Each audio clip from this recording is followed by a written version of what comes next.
What is Miami going to look like in 2030? That is not a hypothetical question anymore. The money is already committed. The cranes are already up. The approvals are already signed. And the version of Miami we're going to be living in by the end of the decade is already taking shape right in front of us. Over $4 billion in new residential construction was underway in Miami-Dade as of Q1 2026. And that's before we even include the major infrastructure, hospitality, airport, and commercial development that is also happening. So, if you're thinking about buying or selling Miami, anywhere in Miami, like let's say Brickell, Coconut Grove, Edgewater, the Roads, downtown, or any of the surrounding neighborhoods, you need to understand what is coming before you make that decision. Because some neighborhoods that feel expensive today may look completely different once these projects are finished. And some areas that look like an opportunity today may not benefit from this transformation the way people expect. I'm Milton Andrade with Polaris Advisors Compass. I've been working in Miami real estate since 2002. I grew up in this business. My parents worked in real estate and I was in the family office before I even graduated from the University of Miami. So for me, this is not just a market that I study.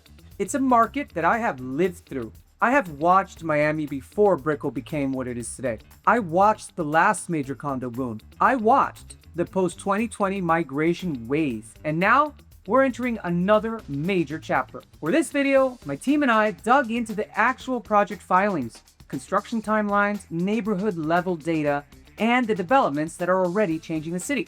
And I'm gonna walk you through three things: where Miami actually stands right now, the year-by-year development timeline from now through 2030, and the single biggest project on this list, which I save for the end because it matters more than almost anything else if you're buying or selling in Brickell, downtown Edgewater, or the neighborhoods around them.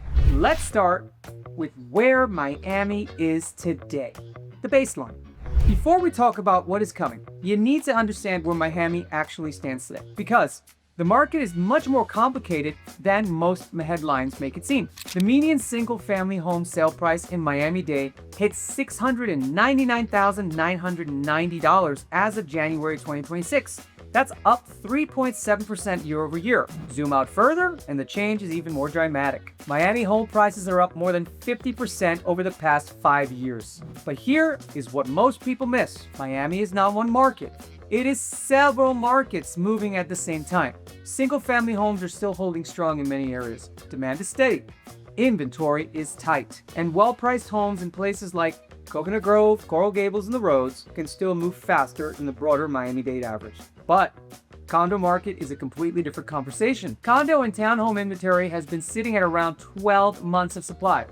That means buyers have real leverage in certain condo segments. And condo fees have increased significantly since 2021 because of new structural reserve requirements, insurance premiums, and inspection rules that change the cost structure for buildings all over Florida. This is why I keep saying, in Miami condos, it's building by building, not street by street. Two towers on the same block in Brickell can have completely different risk profiles. One may have strong reserves, a clean inspection history, and manageable future costs. The other may be facing a Sears report, major repairs, weak reserves, or a future assessment. From the outside, they look similar. On paper, they may even have similar prices.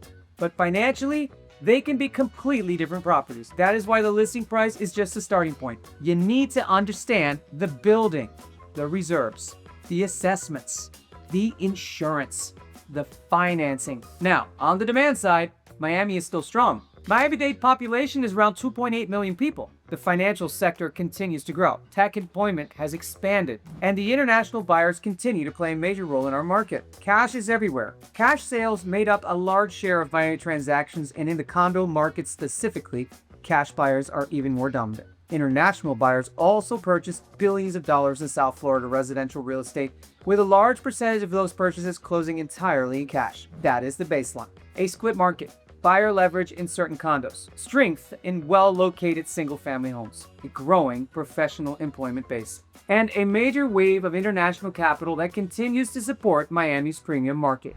Now, let's look at what's being built on top of all of that. Every major city transformation is going to start the same way. Not with the luxury towers, not with restaurants. It starts with infrastructure. And that is exactly what is happening in Miami right now.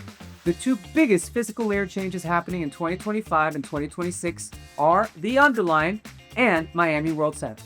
And between those two projects, you're touching some of the most important neighborhoods in the urban core. Let's start with the Underline.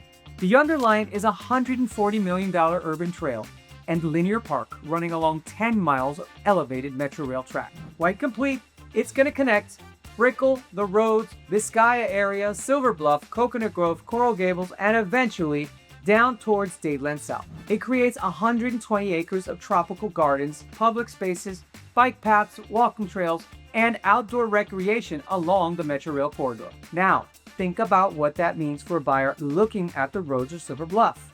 And I would even say Shenandoah because it's not that far off. These neighborhoods already had the location. They already had the bones. They already had proximity to Brickell, Coconut Grove, Coral Gables, and downtown. But now, they're getting a major linear park running through the corridor. That kind of infrastructure does not always show up in a listing description, but over a 5 to 10 year period, it absolutely affects how buyers value a neighborhood. It changes the lifestyle. It changes walkability.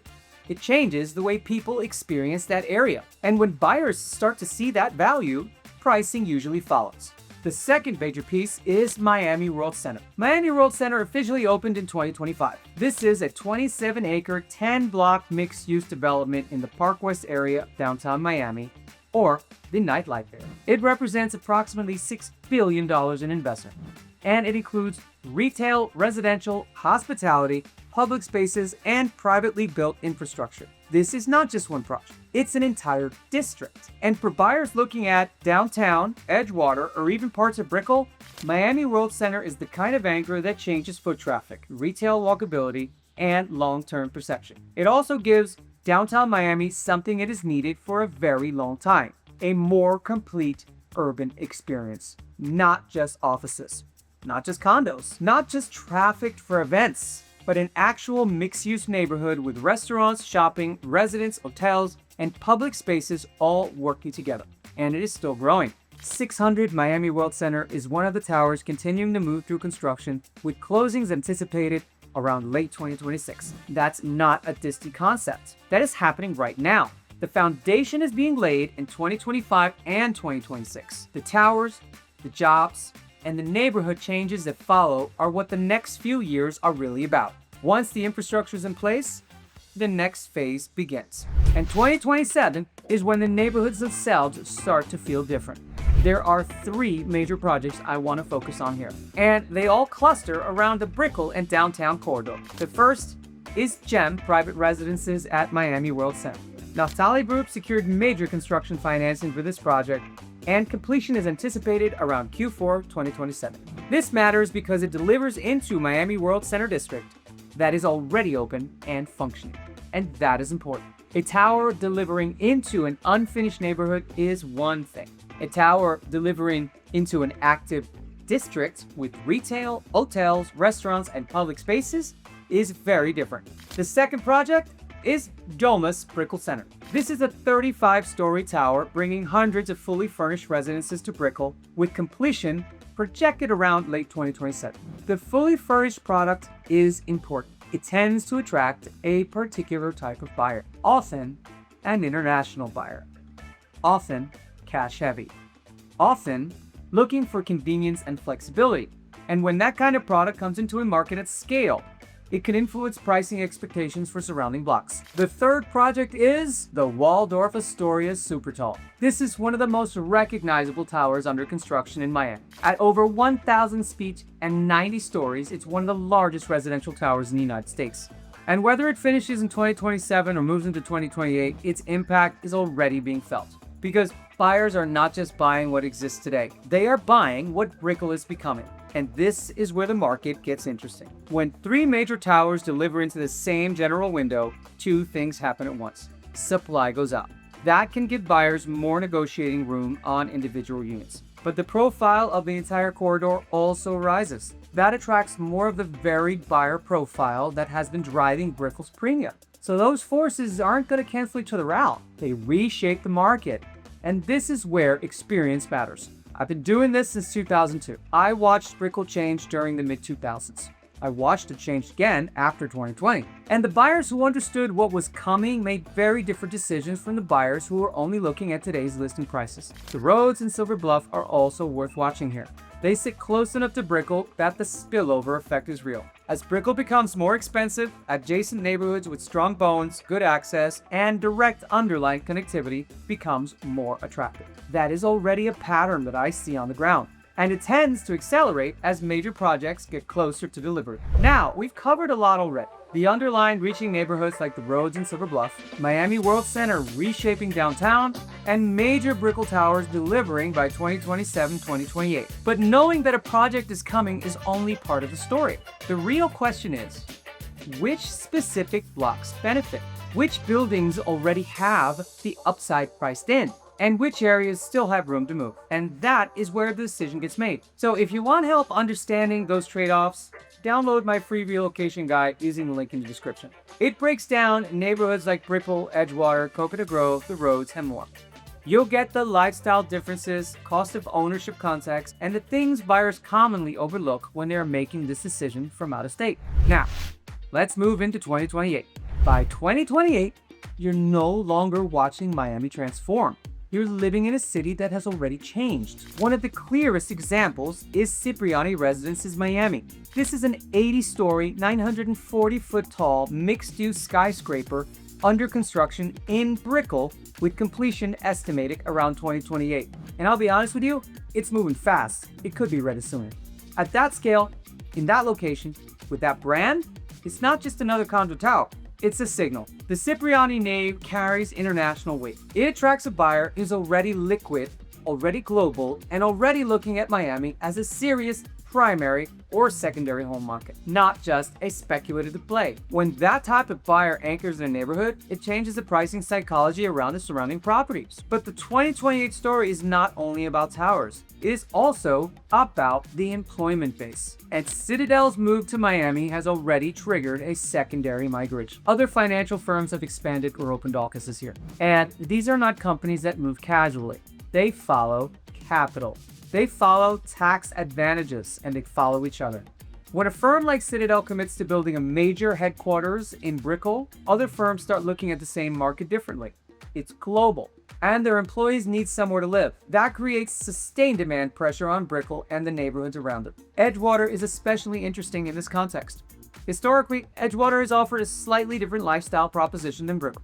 More bayfront residential feel, newer condo stock in many cases. Quick access to downtown, Wynwood, Midtown, Design District, and Miami Beach. As Brickell gets more expensive, buyers who still want urban access but don't necessarily need to be in the middle of Brickell, they start looking 1 mile north. That is why Edgewater is worth watching carefully through 2027 and 2028. The buyers priced out of Brickell don't disappear.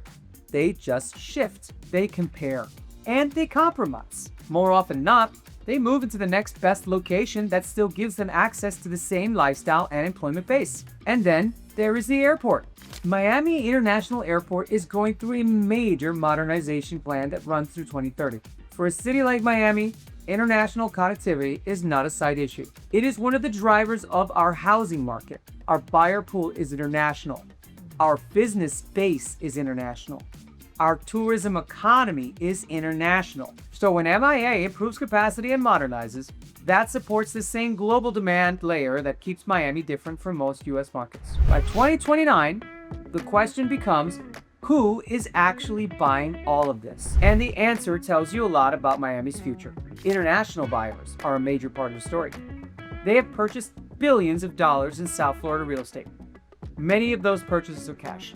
And a large percentage of those buyers focus on central urban areas like Brickell, downtown, and Edgewater. The top buyer countries include Colombia, Brazil, Argentina, Canada, Venezuela, Peru, Spain, Chile, and Italy.